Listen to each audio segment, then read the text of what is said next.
So we continue now to review chapter 11 of BeMidbar, but from there we're going to go to look at the whole, like a global view of this book, the book of Numbers. So just to recap, when we see in chapter 11 is really the chapter 11, the bankruptcy of the Jewish people, of the Israelites in the desert. First, in verse 1, they complain for nothing. There's no apparent reason for their complaint. Then in verse 4, they cry for meat. And they complain about the manna. The manna is not good enough for them. In verse 11, Moshe complains at God, says, "Why did you make me suffer?" And then God says, "I'm going to help you delegate your mission and your prophecy to 70 people." And he promises that he's going to give them meat. And here Moshe says, "How is this possible?" So Moshe questions God's ability to provide food for the Israelites.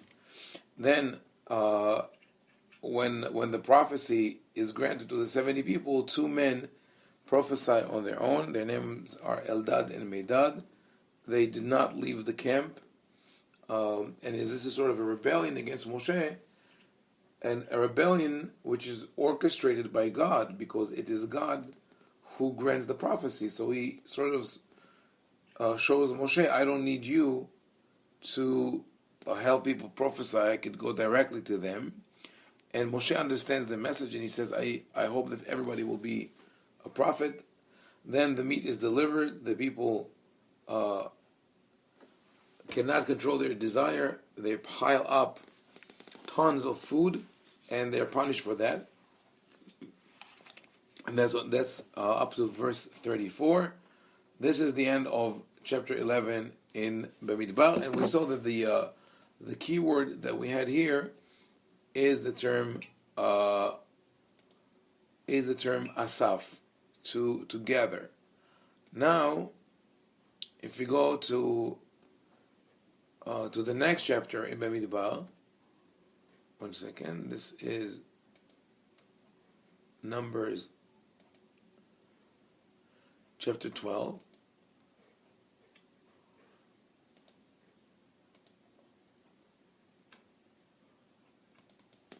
Here, so what do we have? What have we here?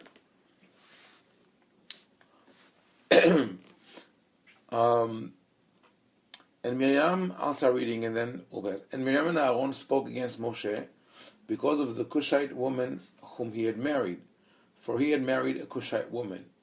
And they said, "Had the Lord indeed spoken only with Moses? Had he not spoken also with us?" And the Lord heard it. Now the man Moses was very meek above all the men that were upon the face of the earth. Now, before we continue to see, we see here another level of rebellion. This happens in among the people towards Moshe, between Moshe and God and the prophets. Now, at the highest echelon of leadership, we find distrust and rebellion between Moshe, Aaron, and Miriam. They have three siblings. Now, how do you understand their complaint? What are they complaining about? They don't like that he gets all the glory. So, what is the story with the woman that he married? I think they think it's because she's dark skinned, or she's not Jewish, whatever that meant at the time. So, are those two separate issues? Why is he marrying a dark-skinned woman, and why does he think he's the only prophet? Is that the two separate issues? This is not necessarily. Yeah. You're just jealous. I think they are too. Okay. They both of them. There are two issues. Okay. The rabbis tried to solve it. They were bothered by it. They said that they are related, because they say that there was a complaint about Moshe separating from his wife, and Haisha Kushi, the Cushite woman is a euphemism to a woman who has been abandoned by her husband, and they said, why does Moshe have to behave like that and abandon his wife? We were also spoken to by God, and we did not abandon our spouses. But this is apologetic. This is a rabbinic commentary which is very hard to fit into the text of the pasuk. Now, the interesting thing in the Hebrew, if you know the Hebrew, in verse 1, what is the verb that opens verse 1 of chapter 12? Vatedaber, which is literally? And she spoke. She spoke. And she spoke, Miriam and Aaron, about Moshe. Meaning that when you look at the translation, it says, and Miriam and Aaron spoke against Moshe. It's not accurate. The Hebrew reads, and Miriam, she spoke, and Aharon about Moshe. And then they go into this discussion. I have the feeling, and this is because, and what I'm going to say is part of it is because the Bible, and especially the books of the Torah, try to portray their protagonists as human beings and not as angels or demigods. So those are just siblings talking about their brother. And it's Miriam who speaks. And she starts speaking about the Cushite woman that apparently is a second woman, is a second wife. He was already married to Tzipporah. If this woman was Tzipporah, they should have mentioned her by name. So maybe more. And also, Tzipporah was not Cushite. Right, she was a Midianite. So it couldn't be her. Right. Even though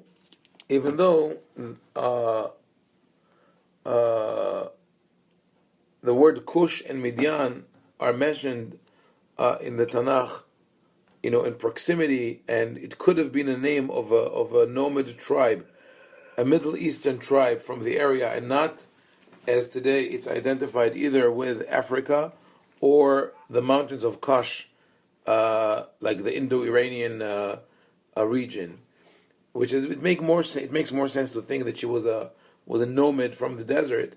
But anyway, he married a second wife, and I think that this is very, very, I would say trivial, but a mundane situation where Miriam starts talking to her brother about Moshe, and she comes with this tone of, I only say that because I care for him. I'm only saying it as a sister. He should not have married that woman. I'm worried about Tzipporah. It is, it could cause damage in the household. But then after she starts speaking about that, which could have been something that really concerned more her as a woman than Aaron, both of them segue to say, we are also prophets. Why is he taking all the glory? So you see the process here. It's you get together and you start saying things out of real, genuine concern for another person, but then very fast it deteriorates into gossip and calumny. So that's what we have here, verses 1 to 3. Now, what happens next? Josh, would you read 4 and 5? For us? Sure. And, although you didn't read 3, but... I did. He was very meek. Yeah, you remember the word meek. Uh-huh. Meek or humble? Humble. Yeah, really it's... humble. Yeah. Meek sounds kind of... Yeah, because you think of the meek shall inherit the earth, but I mean, remember this is the JPS from 1925. So that's the yeah. I would translate as humble. Yes.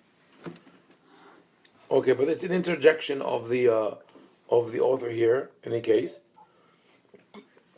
Yeah, and the 1985 translation is humble. Yeah. There you go. Okay. Okay. And the Lord spoke suddenly unto Moses, and unto Aaron, and unto Miriam, come out ye three unto the tent of meeting. And they three came out. And the Lord came down in a pillar of cloud, and stood at the door of the tent, and called Aaron and Miriam, and they both came forth.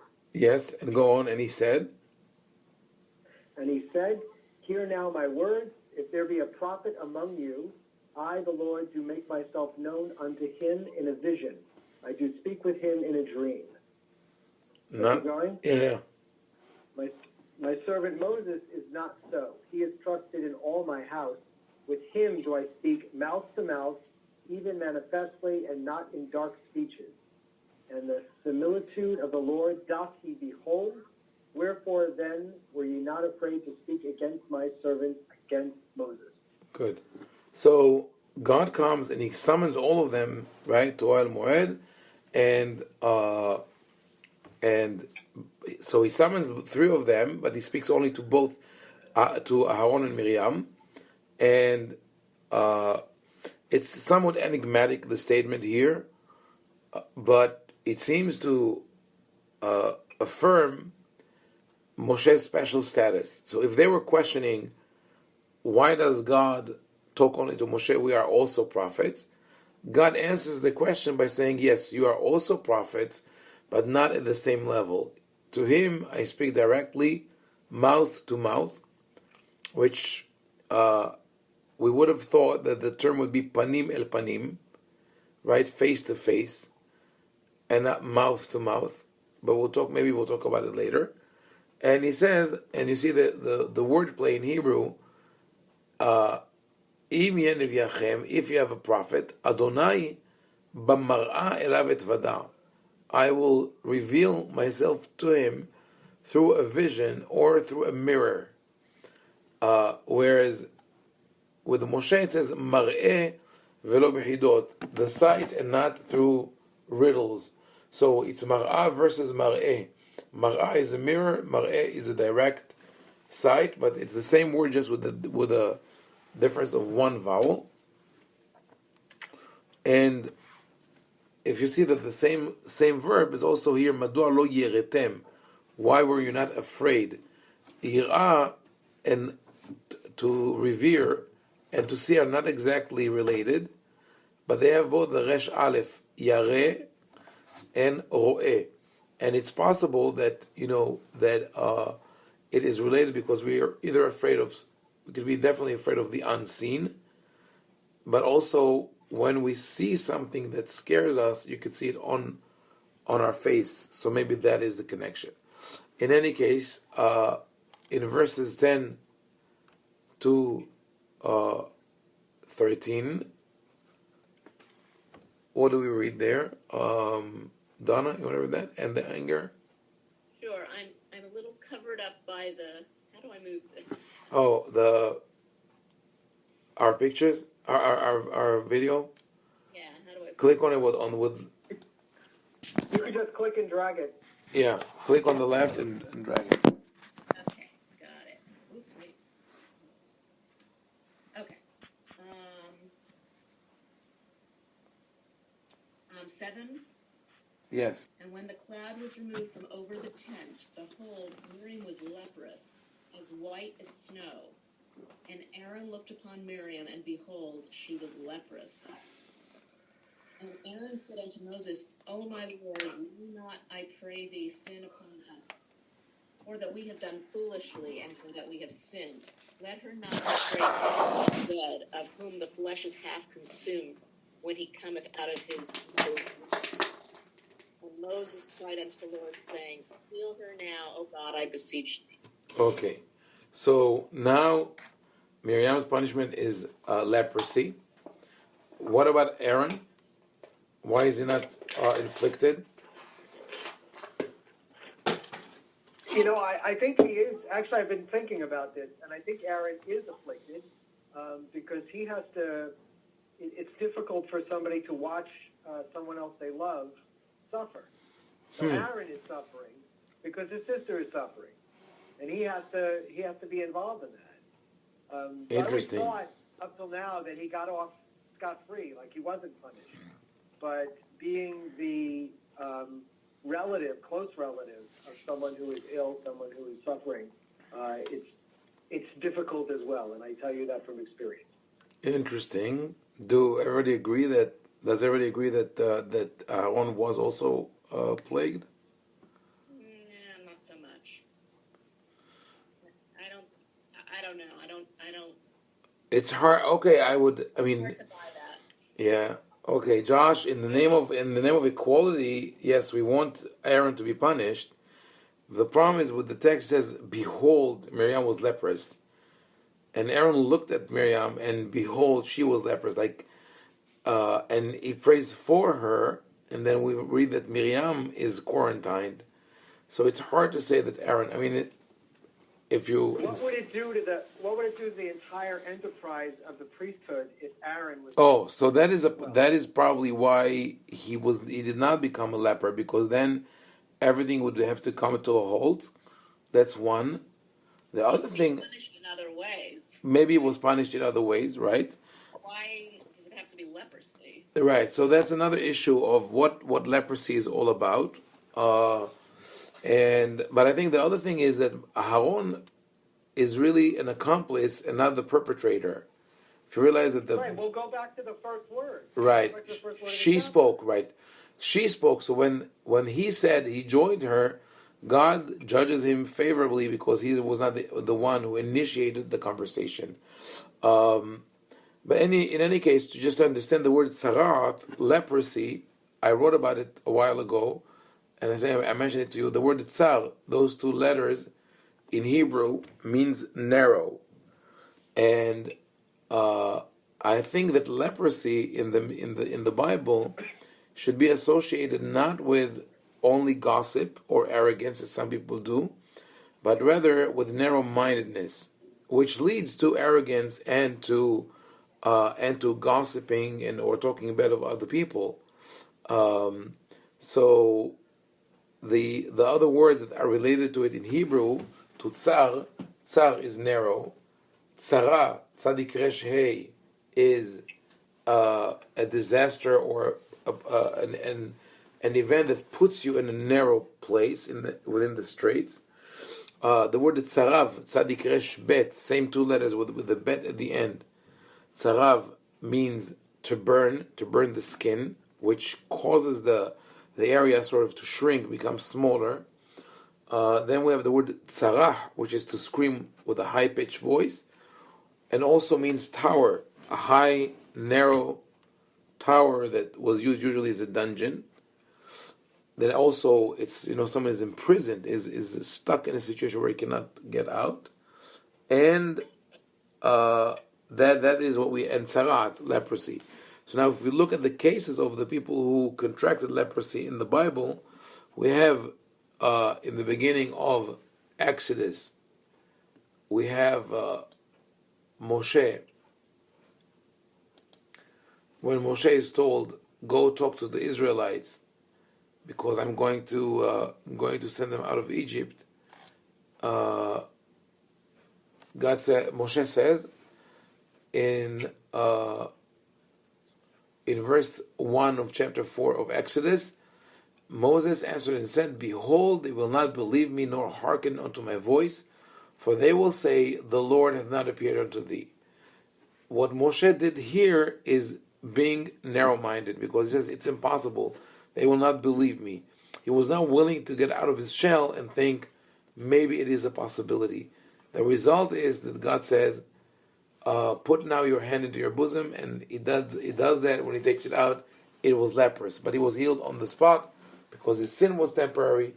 The punishment was also temporary. The other person who contracts leprosy is Miriam, as we've seen now. But we also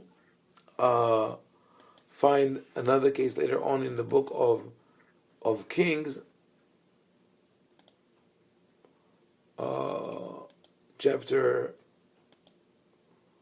Let's see where this is.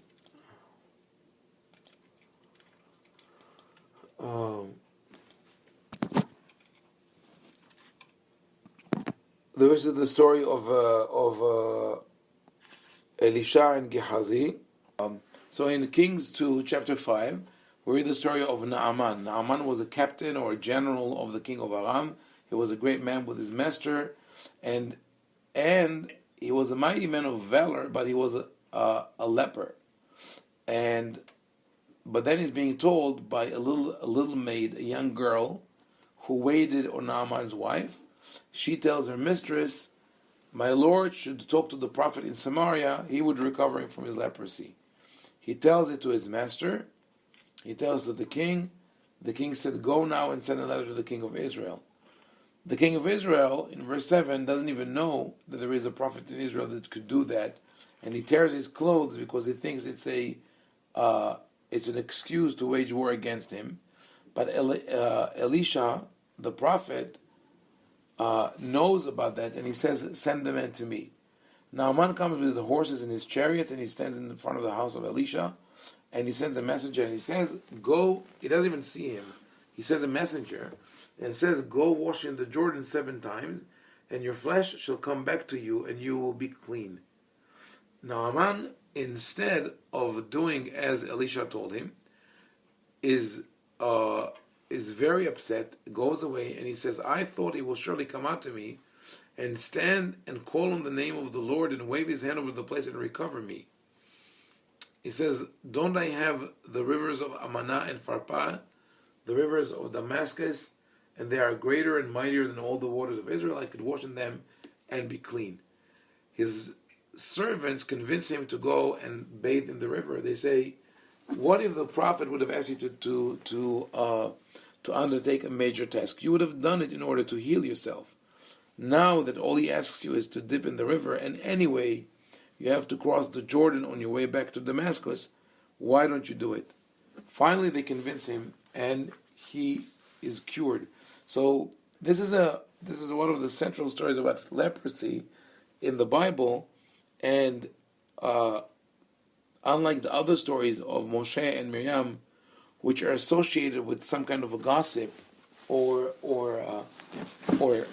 calumny, we don't have any of this here. That's why I said my conclusion is that it's not about, that leprosy in the Bible is associated with narrow-mindedness, because Moshe showed narrow-mindedness where he refused to believe that the Israelites will accept his mission, and Miriam showed narrow-mindedness when she failed to recognize the greatness of Moshe. And now here we find Naaman acting with narrow-mindedness when he refuses to accept the advice of the prophet. And the irony here is that the beginning and the end of the story is with the protagonists are little people, or sort of like people in a lower position. The girl who told Naaman to go to Israel to be cured is Na'ara Ktana. She's a young maid, a little maid, and she tells him, you will find cure in Israel.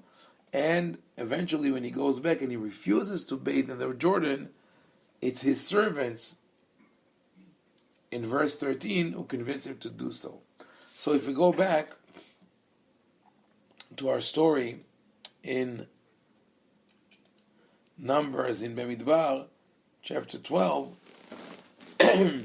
we also see something interesting that, it could be a wordplay or maybe a coincidence, but we'll get back to it later. And that is that the word Naaman, the name of the Aramean general, sounds a little bit like the word Ne'eman, trustworthy, which is the title that God gives Moshe in chapter 12, verse 7. So maybe it's a coincidence, maybe it's not. Anyway, Moshe here prays to God and says, please heal Miriam. What is God's answer? Abby, would you read that? Actually, can I bring up something? Yes, of course. I feel like maybe Aaron was being given a chance to apologize. Yes. By not getting stricken, by seeing Miriam have this punishment. Oh, so I hear you. So if you're saying if Aaron, so Miriam is struck first, maybe because she was the first one to speak, but now Aaron was tested. If he would have protested and said she doesn't deserve it, then he would be punished as well. But because he said we have sinned, he was spared. Is right, that? But also, it's interesting that in 11 he's saying, lay not, I pray thee, Us, right? Because we he have done foolishly. Mhm. So it's that he's thinking, oh, maybe I'm next. Right. So he acknowledges that he did something wrong as well, and because of that, he's spared. So if I go with the argument of being narrow-minded or open-minded, Aaron opens himself to the possibility that maybe what he did was wrong, and that's important to be able to apologize. How to say to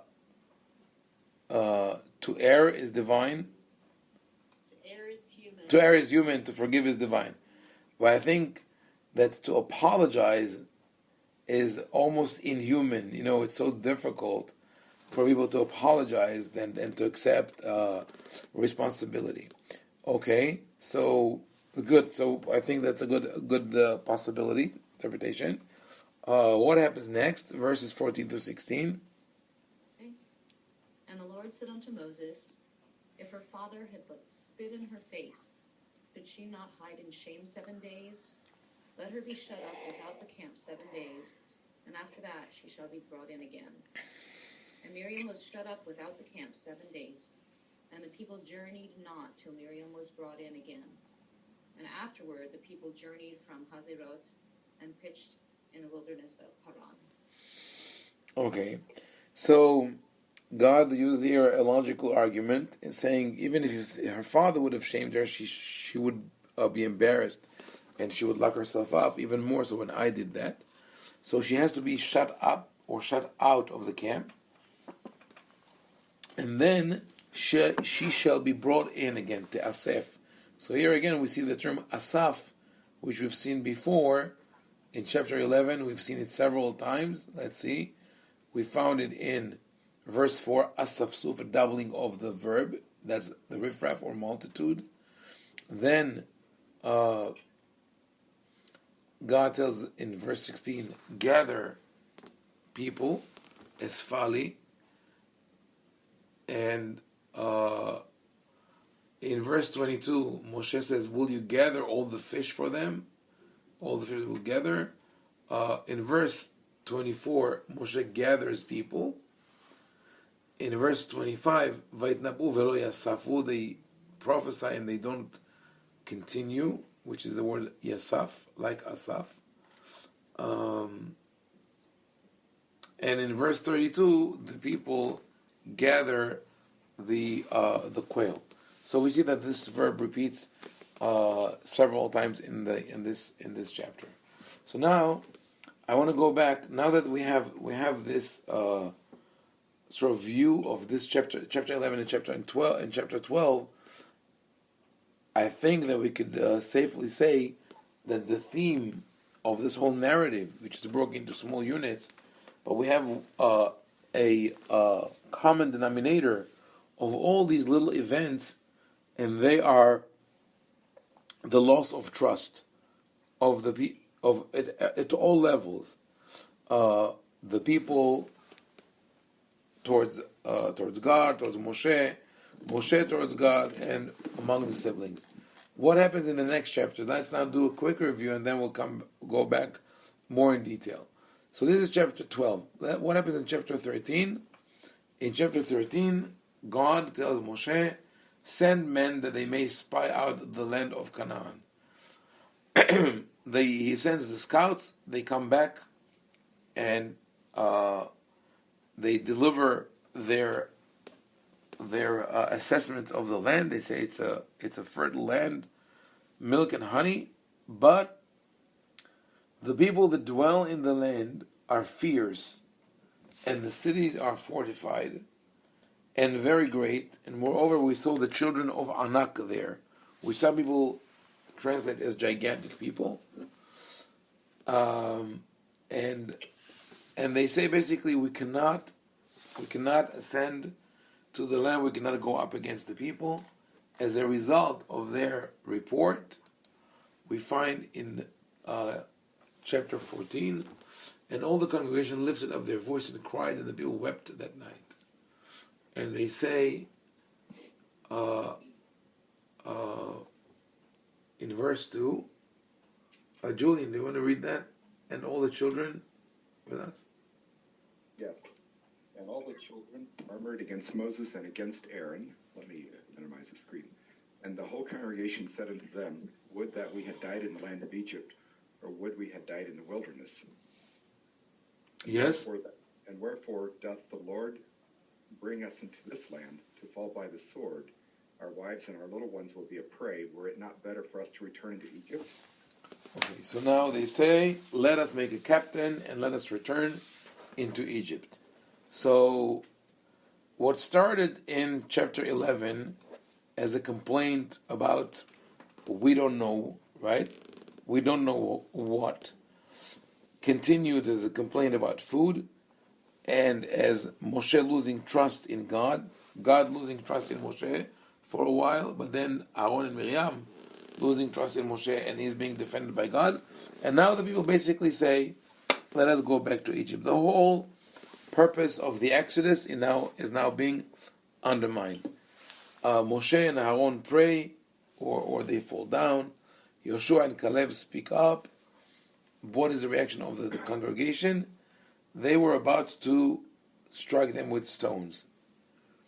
But then God appears to them, and we have an argument between God and Moshe. As always, he's the defense attorney for the Israelites. But the punishment is given. They're going to spend 40 years in the desert.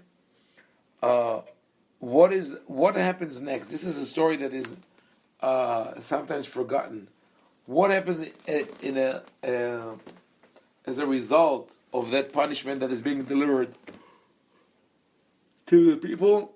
The people say in verse 40 of chapter 14, they rose up early in the morning and got them up to the top of the mountain, saying, lo, we are here, and will go up unto the place which the Lord hath promised, for we have sinned. So now they change their attitude. Moshe says, wherefore do you transgress the commandment of the Lord, seeing it shall not prosper? Or in other words, it's not about showing courage when you feel like it, but rather following the word of God. If you don't follow it, you're going to fail. They don't listen to him. They ascend the mountains, and they're being beaten by the Canaanite and the Amalekite. So in one chapter we have two more cases of betrayal or loss of trust. The nation cries because they thought that they're not going to get. There's no way for them to get into the land of Israel and beat the inhabitants, and then they cry because of the punishment they received to stay in the desert. Instead of apologizing for what they did, they say, no, we're willing to fight. Let us go fight now. And Moshe says, it's not going to work because this is not mandated by the Lord. This is on chapter 14. Chapter 15, all of a sudden we find there's a whole discussion here about sacrifices in certain cases, which we can talk about later. There's a reason why it's here. But in verse 32 of the following chapter, the Israelites find a man gathering sticks on Shabbat. It's not the same word that we saw before, asaf, but he says gathering something. He's gathering trees on Shabbat. Now it's not clear what he did. Did he cut branches from trees? We don't know. But God tells Moshe that this man should be stoned to death, and they do so. And here, this in itself is sort of another act of rebellion of this man against God and against Moshe, because he knew that you're not supposed to be outside in the field. You're not even supposed to go look for the manna, because the manna would fall before Shabbat for 2 days. But he still does that. And then in chapter 16, we find the rebellion of Korah. So it's like this is the never-ending story. One act of rebellion, one act of distrust or dissatisfaction leads to another. In the case of Korah and his people come to Moshe and they say, "Kol ha'eda kulam kedoshim uvtucham Adonai umadua titnasu al kel Adonai." You take too much upon you, saying that all the congregation are holy, every one of them, and the Lord is among them. Wherefore then lift you up yourselves above the assembly of God. Fine. Moshe hears it. He fell upon his face, which in modern, if there would be the modern translation, it would be, and when Moses heard it, he freaked out. Because he knows that it cannot end good. It's a terrible situation because he is appointed by God. He knows it as a prophet. But then Moshe conducts this test where he asks them to bring their pans with incense and see who would be chosen by God. And we'll talk about it in a second. Why did he devise this specific test? I'm going through all these chapters because I want to show how the narrative of BeMidbar is well structured.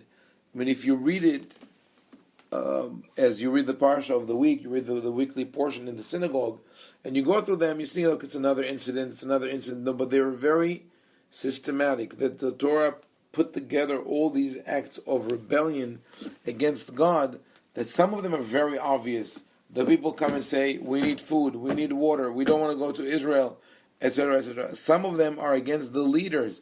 You, Moshe, are not fit to be the leader. You should not be the prophet. I should be the prophet. And other are very subtle, as in Moshe's argument, where are you going to bring food from to the whole nation, where you could say, okay, maybe we're just saying that they don't deserve that kind of miracle. But when you put them together and you read in context, it's obvious that what we see here is moral deterioration, like the whole building comes tumbling down. So Moshe devises this test. He says, you, Korah, with your 250 followers, each bring your pan with frankincense or incense to the tent of meeting the next morning, and we'll see who will God choose. As it happens, those men are consumed by fire. In verse 35, a fire came and devoured the 250 men that offered the incense. But I'm interested in those three verses. Brendan, would you read verses 28 to 30? Sure. And Moses said, hereby you shall know that the Lord hath sent me to do all these works, that I have not done them of my own mind. If these men die the common death of all men, and be visited after the visitation of all men, then the Lord hath not sent me. But if the Lord make a new thing, and the ground open up her mouth, and swallow them up with all that are pertinent unto them, and they go down alive into the pit, then ye shall understand that these men have despised the Lord. Okay. So now, this is something that I think we should really consider. Moshe, up until this point, whenever there is a confrontation between the people and God, they did the golden calf, they refused to go to Israel, they want to stay in the desert, Moshe always defends the Israelites. Here's an exception. Instead of Moshe saying, God, please forgive those people, forgive them for they know not what they're doing, Moshe says, I want God to create a cruel and an unusual punishment for these people to show everyone that they are sinners. Why is Moshe so adamant? Is it because it's his own reputation on the line? Could we say that this is the reason that Moshe cares so much?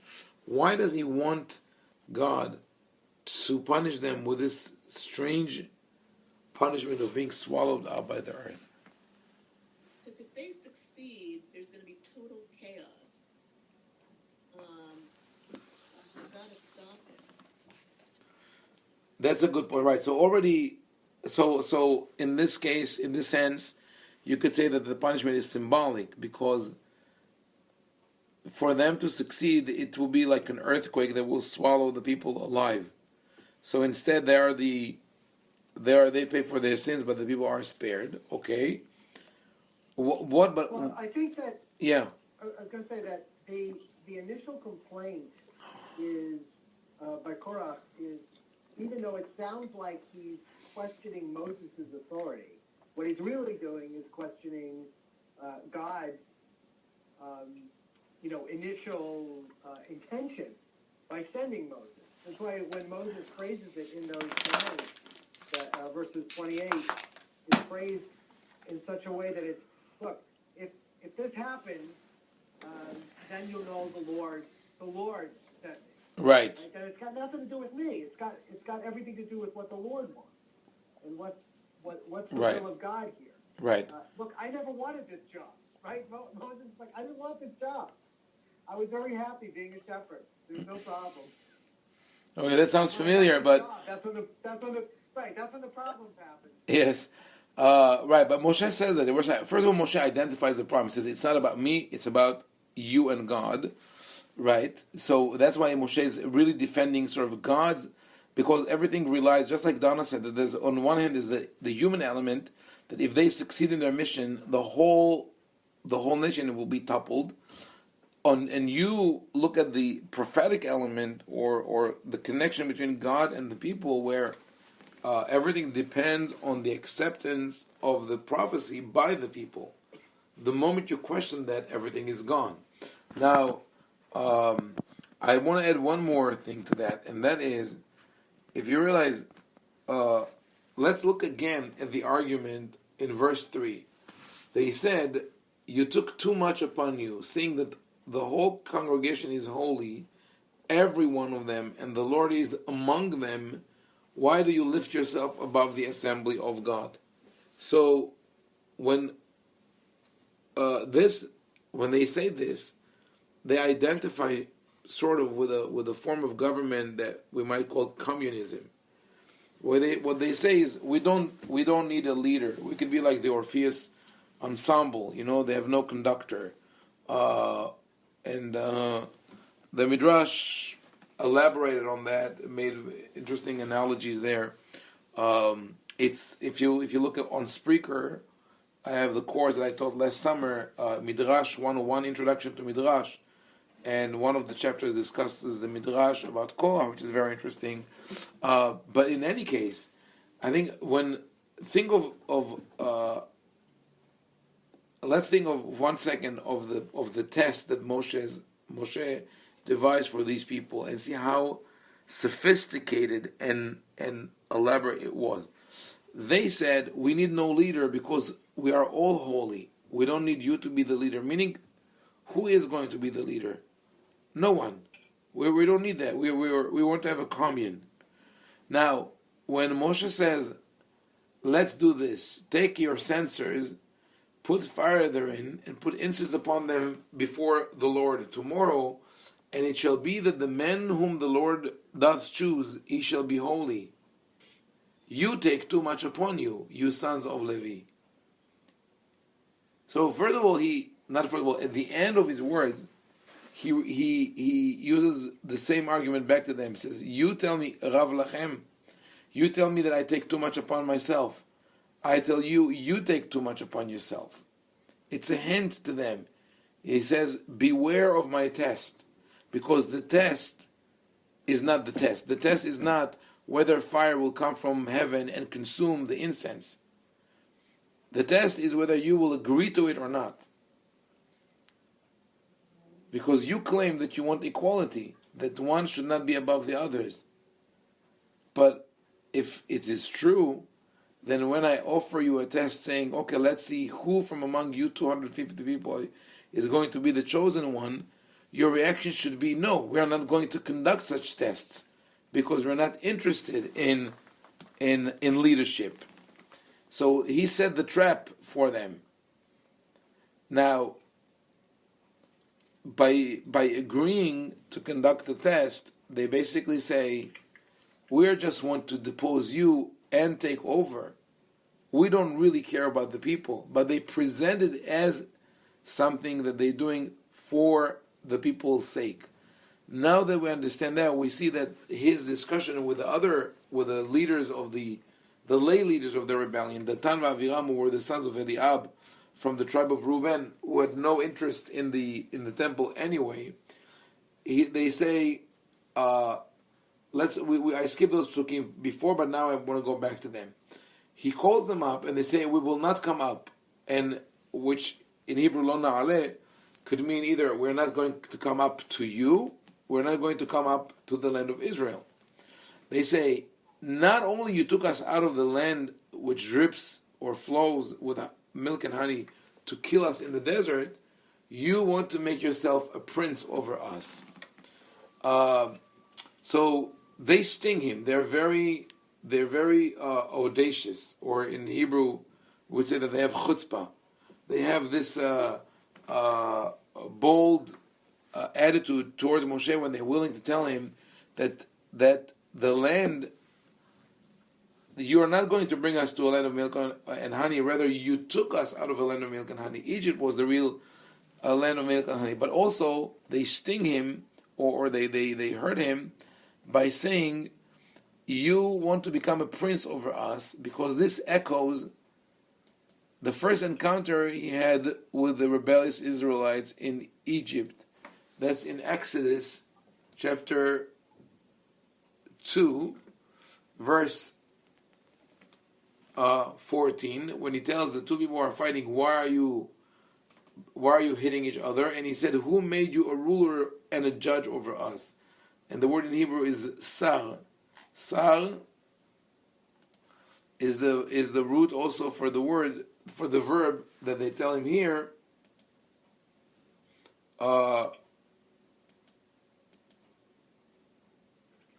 Histarer. They tell him, why are you taking control over us? So Moshe, I would say, sees through them. When they come and say, why are you the leader? Everybody could be the leader. Then he knows that they actually want to be in the lead. When those two laymen, Datan and Aviram, tell him, why are you appointing yourself a prince? They say, we want to get some of that power. So what do they say? Look at verse 14. You have not brought us into a land flowing with milk and honey. You have not given us inheritance of fields and vineyards. Will you put out the eyes of these men? We will not come up. Hidden in their words is actually an offer for a settlement. They say, we are fighting you because you did not bring us to a land of milk and honey, because you are not giving us a special inheritance or vineyards. You should blind those people. Even though they say, like, as a question, right? But you remember with what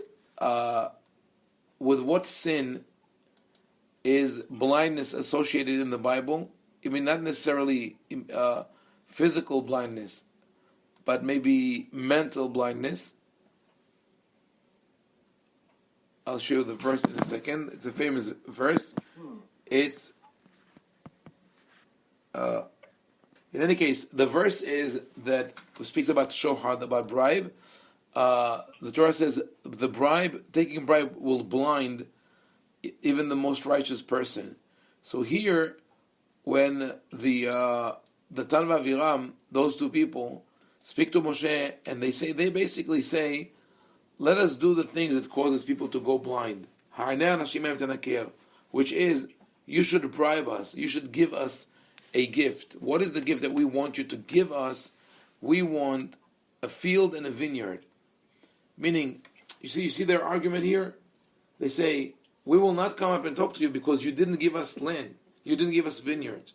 Hint, give us vineyards and fields and we will calm the people. We will quiet this rebellion. But Moshe refuses to do so. And that's why his response is, I have not taken one donkey from them, neither have I hurt one of them. So he has to deal with two groups.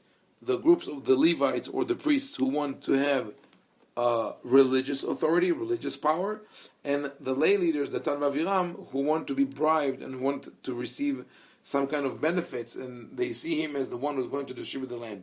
That's why Moshe is so angry with them. He says, this is not about me. this is about bringing down the whole nation, because you're going to destroy the political system, the government, and the trust that we have between us and God. And that's why it says in verse 30, they have despised the Lord. Why does he choose this kind of punishment? Let the ground open her mouth. Either, as I said before, when Donna commented that it's going to destroy the nation because it's like burial, but also because this is the punishment. This is I think the analogy for murder, that one goes into the pit, so they are doomed, they are destroyed. So we'll stop here, and we'll continue in the second segment of this class briefly after the break.